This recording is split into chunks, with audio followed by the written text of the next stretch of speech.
सुनील कोटाणे मृत्यू प्रकरण गंभीर आरोपानंतरही पोलीस शांत, एनटीपीसी अधिकाऱ्यांना अभय कुणाचे? मृत सुनील कोटाणे यांच्या प्रकरणाने आता संतापाची लाट उसळली आहे. सुनील कोटाणे यांचे भाऊ रमेश कोटाणे यांनी एनटीपीसीच्या एचआर विभागातील विजयकुमार कोनापरेड्डी यांच्यासह आणखी 4 अधिकाऱ्यांवर गंभीर आरोप करत माध्यमांसमोर आपली बाजू मांडली आहे.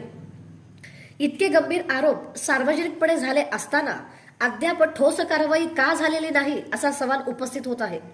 या प्रकरणात पोलीस प्रशासनाच्या भूमिकेवरही प्रश्नचिन्ह उपस्थित केले जात आहे.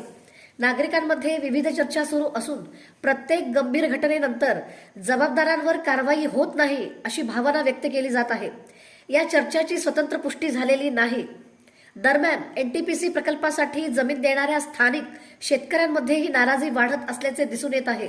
अपेक्षित लाभ मिळाला नसल्याचा तसेच पिकांच्या नुकसानीसह विविध समस्यांबाबत अनेक वर्षांपासून निवेदने, तक्रारी, आंदोलने आणि मोर्चे काढूनही प्रश्न प्रलंबित असल्याचा दावा केला जात आहे.